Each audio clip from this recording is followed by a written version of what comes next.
Good afternoon, ladies and gentlemen. Welcome to another exciting and riveting and amazing Propagandacast with me, your host Imperial Dane, the one and only master propaganda heroes like defender of the fatherland, officer to be two on day 101. That is his name on the map. In the northwest, we have Flokl and MSC 1515 fighting here for the German army here with the 15th Panzer Grenadier Division, preparing for a British assault as Dr.Jekyll and Ausar launch here with the 7th Armoured Division, the Desert Rats. Double Brits. So we got Armoured Support here for Flokl in a manoeuvre that does not particularly surprise anyone, being fairly popular in particular team games, and MSC actually going for Coastal Battle Group. Mildly surprising, but not too surprising either, apart from the expected Luftwaffe, of course, that classic double loiter. But no such thing. And we got Dr. Jekyll, though, here with sappers, machine guns, and dingoes. And we got heavy armor there for Ausar with the Vickers and section start as well. So we're off to the races here. German forces crossing in swiftly, as always. Big hearty thanks to my patron supporters for the continued generous and absolutely heroic support of the Propagandacast. And a big thanks to those who keep commenting and liking my videos. Helps out immensely with the YouTube algorithms. So up northwest, we got sappers busy there in the centre. British force all sneaking up here, obviously. And we can see they're already rushing for the centre, laying claim to the fuel and digging in there. They are preparing to turn this into a more defensible position in their favour. Dingo rushing. We've got two machine guns here, so clearly this fuel point is attracting a lot of attention from both sides. Italian troops are slightly withdrawing here. And even digging in there with a fighting nest, but it's too late. British forces engage. Machine guns sending up, unleashing their water-cooled action upon those bloody Italians and Germans.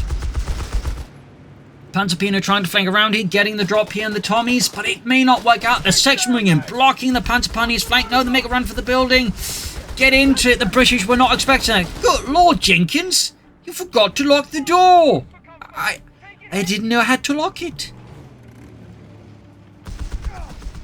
And there you go, Panzerpino now getting absolutely pelted there with heavy fire and retreat. Vickers moving up to cover the other flank here. And with this, the British are now laying claim to the fuel point, gaining a little upper hand here. Up in the north end here by the town, we are seeing some smaller entries here by German and British forces, but for now, the heavy fighting is by the fuel here, by the waterfall. So this is definitely, well, both getting wet, but also heated up, just like a water-cooled machine gun. 3rd Panzer Grenadier Squadron away there for Flokl, going hard on that glorious German mechanized infantry. We got more sections for Dr. Jekyll. Good coordination here between the British players. Of course, Dr. Jekyll and Ausar are very much consistent to be two teammates there. Town troops are getting focused down. We got the Vickers here continuing to hold off German forces there, at least attempting to them. Mortars brought in here by the Germans trying to break the stalemate. I mean, with that many machine guns about, that is definitely not a bad idea there out of MSC at all. Far from it. That does make it a bit tough here for the Allies to maintain the defense, since they don't have any mortars of their own. Dingo gaining veterans you want. Achieving a bit of battlefield enlightenment. And then close to being taking a direct hit from a mortar round, which certainly on that vehicle, in the actual war, would definitely have been a total loss. Up north here, British forces pushing forwards here. You can see that Ausar seeing more forces in here, also Flokl gets drawn in. So they're slowly splitting up now, having secured the southern fuel point. Dr. Jekyll taking up. And David Towns, even got a can crack there out of MSC. Definitely not the most common choice from my experience in 2v2s. And up north, though, we see that Flokl has laid claim here. Ausar is slowly being pushed out. Not quite able to successfully fight for the north town for now. The claim from particular force going to be a bit of a helping element there for Flokl, who's going for the fire support elements. Black force back by the sappers. And we got the Germans there trying to get their hands on the centre victory point, only to be caught by the Vickers. And the south, you see Dr. Jekyll is a bit more defensively minded for the time being. As we see, a lot of Italian troops being brought in here by MSC, noting no officers' quarters here. So, both these planes maybe transfer some of them out. We do know some place like to do that. Here we go, up north, panzer pushing. We can see that ultimately, though, Ausar's possessions just aren't good. Its men already depleted, and so even with the structures they're behind in, they just aren't able to put up a satisfactory, fight against the German panzer gun of the acid strike force. We do know that Flokl lost his panzer pioneer and the flamethrower, which is honestly pretty good. Over to MSC and over to Ausar. Threatening a fuel point. Our finest vehicle crewmen have been allocated. Fresh wave of attacks here, but the Italians are getting their hands on that centre victory, southern fuel point. Further south, Piney's advance. We got mines for us as well there. Thumbs up to MSC. Medic station there for MSC. That said, I will be honest, if you're going for this battle group, you really, really badly want a medic bunker unless you're planning to effectively transfer all of these out. And even then, you kind of still benefit from, because the medic bunker, keep in mind, gives free reinforcements for these guys every, like, a minute. Like, obviously not a lot, but even that could, like, save you a bit of manpower. Plus, of course, the casualty recovery mechanic of the medic bunker. Of course, this map, size-wise, you're probably not going to recover too many casualties, but even then, just the free reinforcements there is honestly worth it. A victory point is being So I do think MSC here is definitely making a bit of a mild mistake not going for medic bunker, but instead going for the medic station. We got Jaegers for MSC. Not too big a surprise. They are, of course, popular. Humber on the move there. Good old British armoured car. One of many armoured cars the British Empire would operate during the Second World War. Possibly not doing the Germans, and they operated a lot of armoured cars as well, including captured ones like the French. Victory point is in enemy hands. But there you go, Dingo versus the coastal troops seizing the center here up north. Panzergers there being weighed down by heavy fire from the Tommies. Got the Bren section moving in. Oh, they actually added some stairs here now. That's a change. Used to be coming in. That's nice. And we got stewards out here for Dr.Jekyll. Also, of course, with heavy armor here. Trying to grab that center point. We do have the mortar making things very difficult. Also, fun fact, but a lot of the casualties, particularly in Normandy, were actually from mortar kills.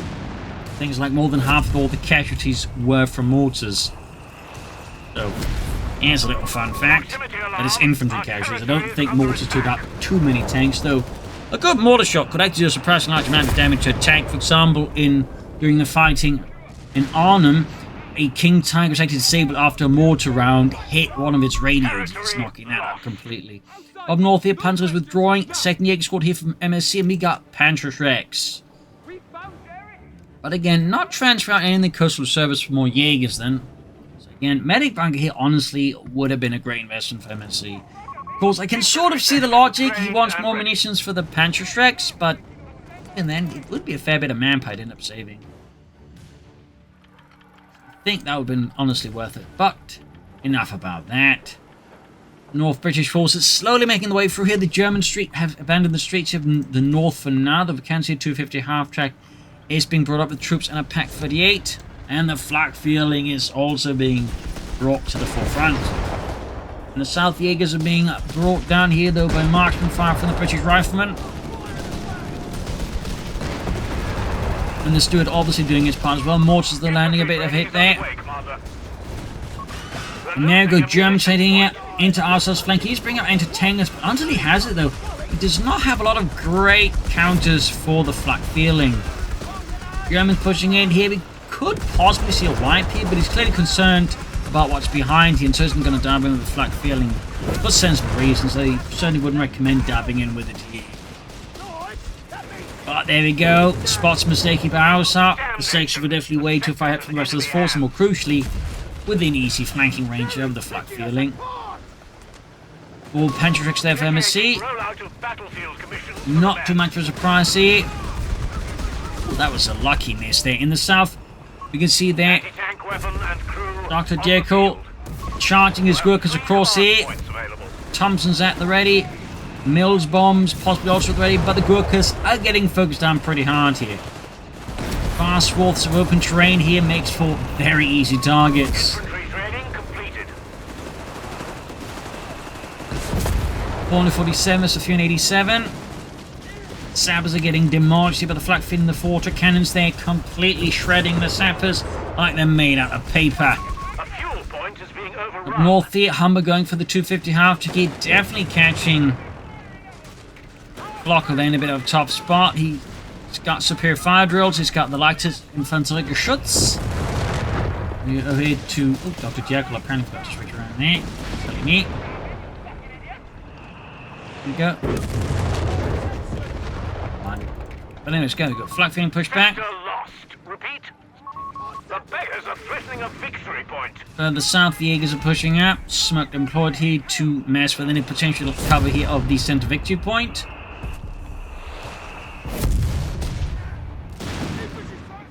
And we got here line up from Dr.Jekyll ready for another push.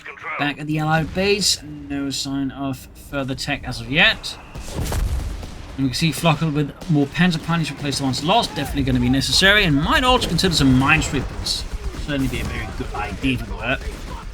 And we got a Pack 40 bank up already here for MSC. Interesting choice there already this early on. It's not like there's a lot of vehicle or tanks.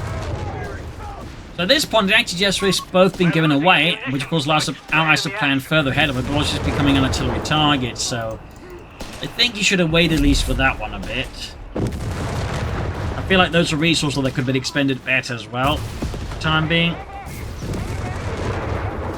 So, quick note there. Going to 30 versus 1579. And there go Gurkhas charging in. Might want to consider a smoke grenade here. To make it a bit harder for the Germans to coordinate fire on the Gurkhas. Like, for example, enemies up here could like throw smoke around to at least prevent one Jaeger squad maybe from like firing that easily on them. But enough about that. We can see though, Dr. Jekyll is pushing a lot of his infantry to the very limits. Bit risky here, to be honest.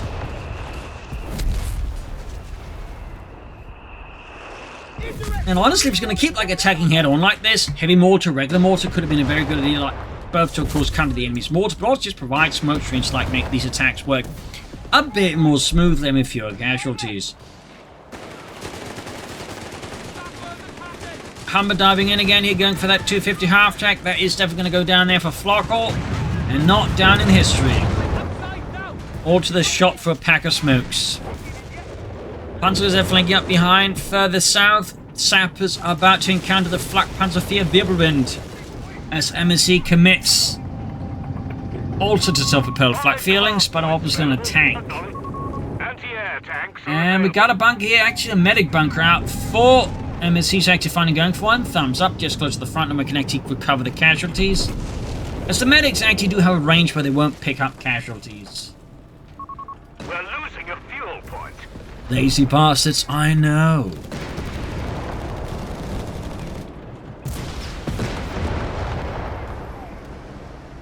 Well, the flak pans out here. Out of contact. Presumed dead. Not by the way, the first tank to mount a flak feeling on it. That was actually the predecessor to the Wirbelwind, the Möbelwagen, which could feature both a flak feeling or the 30mm flak gun there. But it tends to get featured a lot less in video games. Either way, British forces launching another assault here. Company post on the way for Dr. Jekyll. And Gurkhas are fairly easy targets for the Wirbelwinds. Their courage ultimately falling a bit short in the face of 4 20mm autocannons, but we do have a smoke grenade. But unfortunately for the Gurkhas, they've already taken so much damage that what they can actually achieve, I think, is substantially diminished. And here, Vickers is being pushed in pretty aggressively. He's actually engaging the mortar, but getting caught by so much. We see that Ausar's forced to withdraw it, though. Quite frankly, he's lucky he didn't get it wiped and stolen by the Germans. Flokl, meanwhile, seemingly aiming for the Flak Panzer command tank here.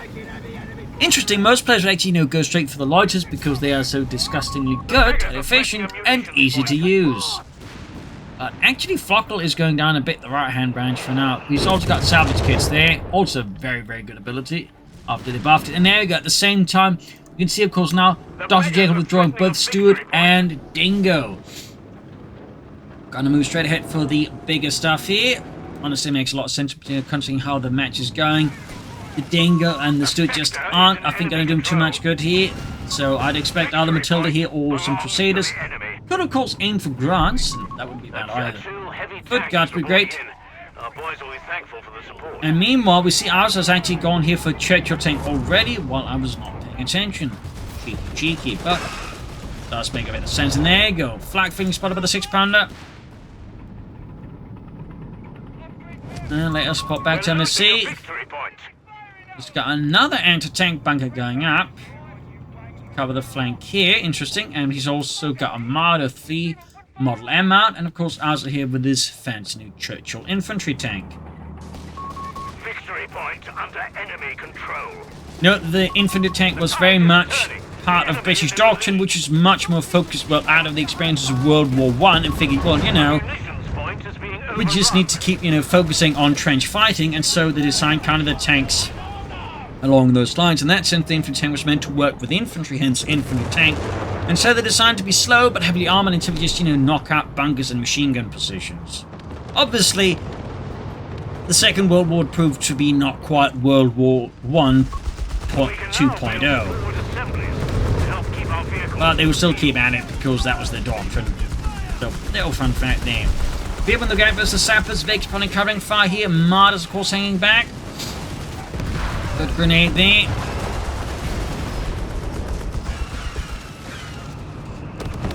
And we got here actually Dr.Jekyll upgrading his Crusader tank there to the Mark III with its 6-pounder gun. Losing a victory point to enemy action.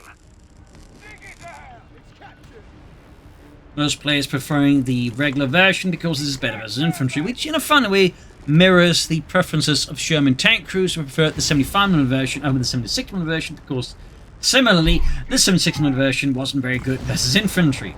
And despite what people like to think about World War II, most of the time tankers would be shooting at infantry, not other tanks. So, enough about that though. More anti-tanks bunkers there for MSC. He's going for a lot of them. He's going very hard on them. But it is worth noting that positioning is like, you know, fairly far removed in most cases from like any points. Like, in fact, he's got them very deeply layered, which isn't a bad idea in itself per se. I mean, in-depth defense is a really, really good thing. It's just, there's not really much it's defending there, I feel like. There's not really like much incentive for the opponent to attack into all of that.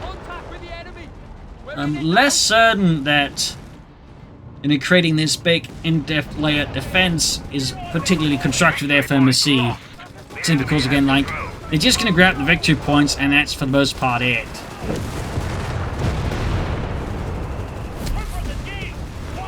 Marder, they're busy with the Churchill tank, and there you go. Pack 38 on the flank here. Ausar's little tank, oh, well, little tank, but his tank is being forced away there. Medic bunker getting slammed here. British forces applying pressure from both sides. We got the pack bunkers there being slowly cleared out.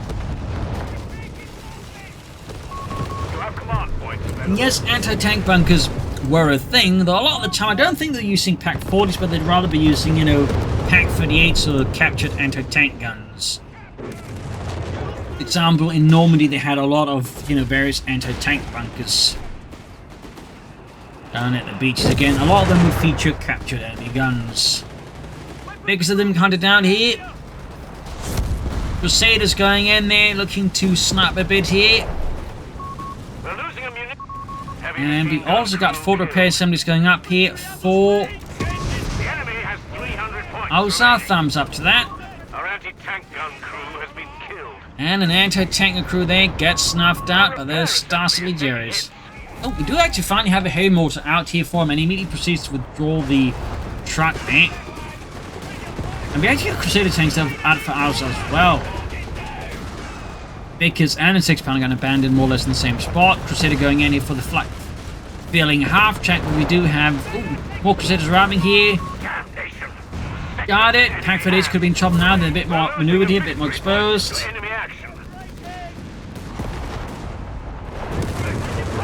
Crusaders swing around. They're relying on the great speed to, like, you know, to clear most of the arc of fire. Oh, except there for Ausar.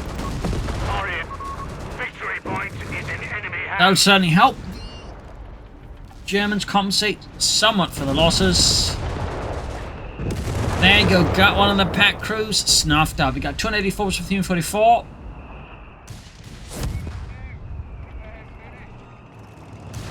We got another pack 40 bunker. Like, he's laying them up there again so heavily, so densely. But again, they're not really like covering like anything in depth. And they're very much dependent on the Allies really like wanting to attack into this. Which again, I mean, they could be enticed towards doing that, but if they aren't, they can still like easily hold like, you know, most of the victory points, if not all of them, without really being threatened. So I think MSC here is slightly misjudging the situation strategically. But over to Flokl and over to Dr. Jekyll. Just brought in not one, but 2 heavy mortars, which is certainly also a way to deal with this. Which of course is also the other issue with committing so many resources to all these bunkers. They also incentivize your opponent to just, you know, go for a lot of the counters.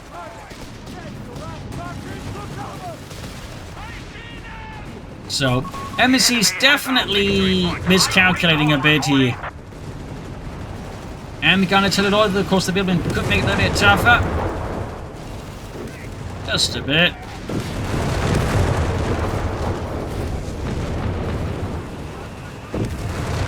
And here we see MSC's positions basically being undermined by artillery. But they can take a fair bit of damage. So I'm certainly not saying you shouldn't build bunkers. You should always consider, like, you know, what are your opponents? What might they be able to do? And, like, you know, how many resources are you investing into? And again, I definitely think he overcommitted in all these anti-tank bunkers. So definitely not ending up too well there for MSC, ending up fairly well there for the British. And of course, it's also one thing to keep in mind. If you're up against the British, they probably have some of the better counters for all this.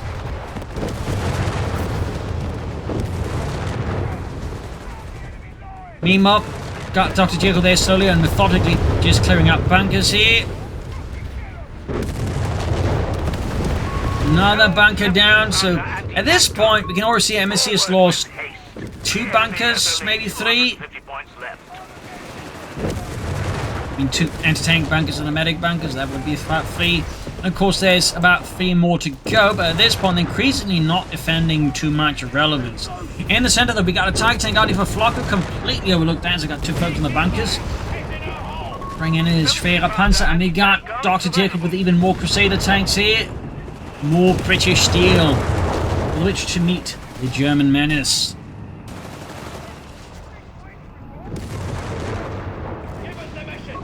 The beggars are threatening a victory point. You know, Jorgen, I'm not entirely sure building all of these bunkers is working. What makes you say that? The British are just annihilating them from afar. The enemy is down. There's artillery. Oh, on. I know I forgot something. So yeah, I feel like here just MSC's kind of like just doing it because he probably doesn't have really much of another idea as to what to do, but the eyes at this point obviously know how to counter it, so it's just not achieving much from it. He could have just, like, you know, gone for more troops, could have gone for more tanks. You could have done like anything else, I think, just building pack bunkers.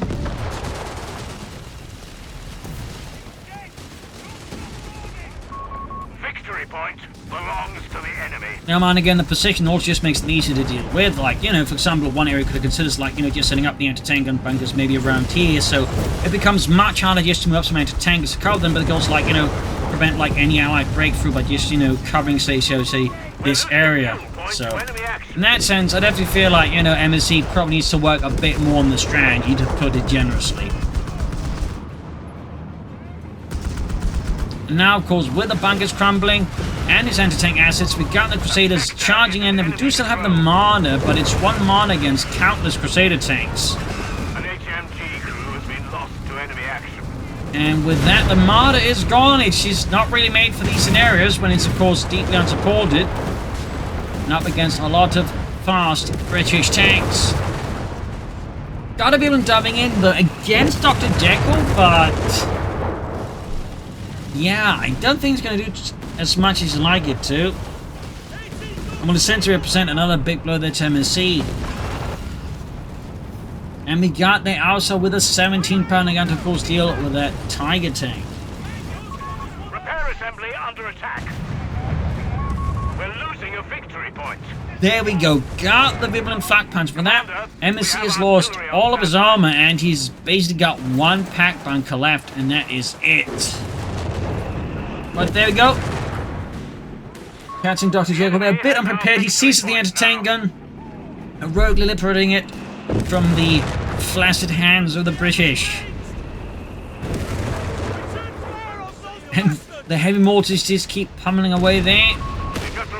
But there goes 6-pounder crew there, snuffed out. But the Tiger tank will struggle to advance due to the 17-pounder gun providing excellent coverage there.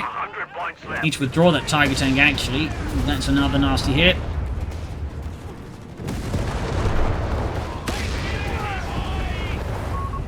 .96 for 315. Punches the Brent section. Further northeast section falling back in the face of the Panzergrenadier. And Flokl is actually yet to go for the loiter at all, which honestly I'm kind of impressed with. Though he hasn't really gone for command tanks or the flame tanks either, so... Oh, there you go, we do get the command tank up, which certainly with the Tiger tank is a nasty combo, but... We got that Dr.Jekyll on the hunt here for the Tiger. Spotting it, shots flying at it, but also bouncing off it. Like pieces of bread off the front of a police car. And there you go, one Crusader is blown up here. And another Crusader goes the way of the second Crusade. And most of the other Crusades, to be honest. Command tank almost had it here. Crusader scores one sneaky shot into the rear. Command tank keeps up the pursuit. In reverse. You're going a bit more to the right. Kann vielleicht just treibt es vorwärts. Nein. And there we go. Crusader hits a mine, goes kaputt. Back here to MSC and back to Ausar. Could also note that Dr. Jekylls going for some tank training. MSC there with the Panzerkampfwagen 4. It's also got a lot of munitions. Could have been laying down a lot of mines for those, honestly, instead of building all those bunkers. Pretty brutal charge to the Vickers. North here. British forces forced out over the command tank. And Ausar just bring in more of those Churchill tanks. Almost had the Aegis of the double heavy mortars. Definitely proving to be a fairly handy investment here for Dr. Jekyll and the British Empire. Further south here, Gurkhas making sure over the Italians. As lopsided engagement as you can get in Company Heroes 3. Short of maybe Italians versus US Rangers.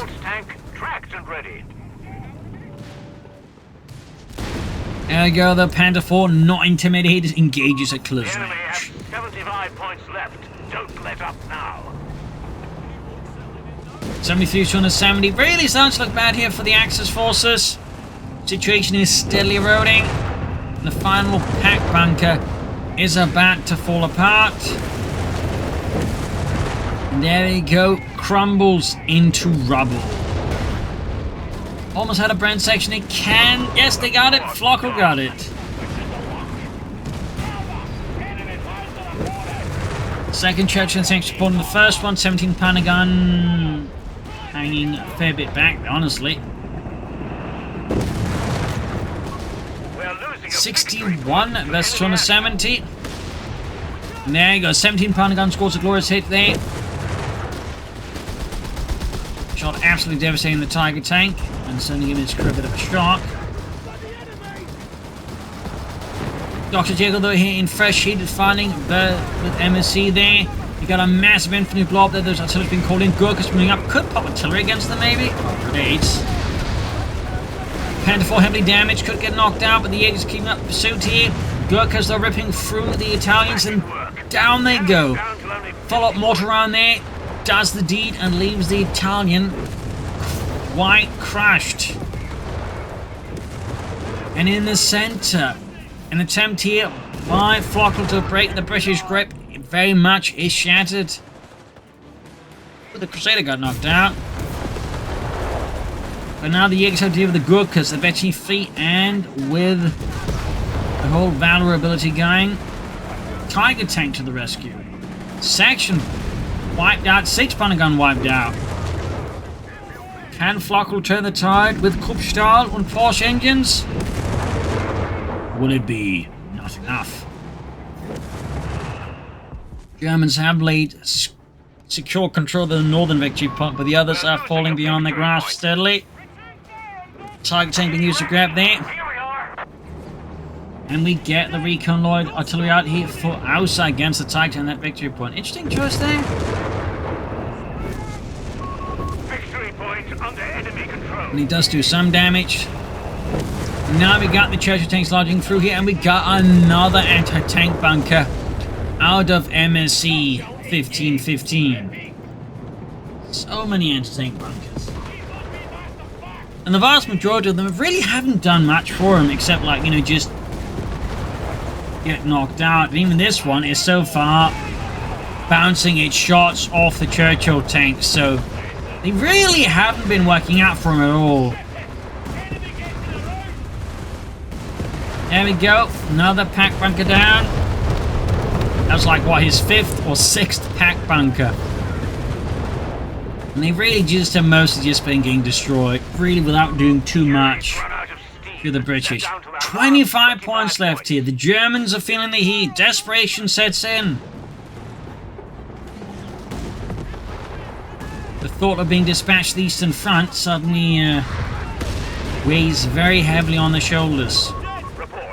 British anti-tank crews get caught out in the open. 18, almost at the Tiger tank there. Desperate fight for the center there. Grenades are being flung alongside a few choice insults.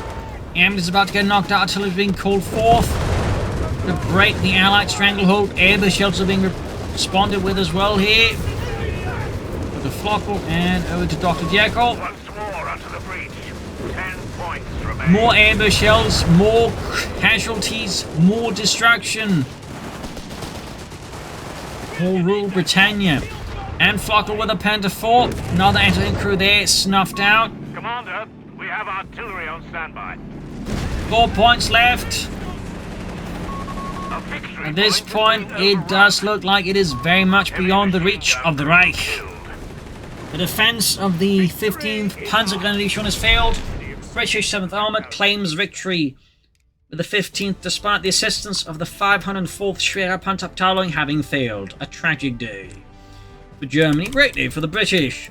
So there you go, GG, game over. Hope you all enjoyed it, had some fun, learned some things. If you could afford to subscribe to the YouTube channel, like and all that stuff. Again, helps with the YouTube algorithm. So thank you all for joining in. You all are a wonderful and delightful audience. Hope to see you tomorrow again for another exciting episode. Bye everyone.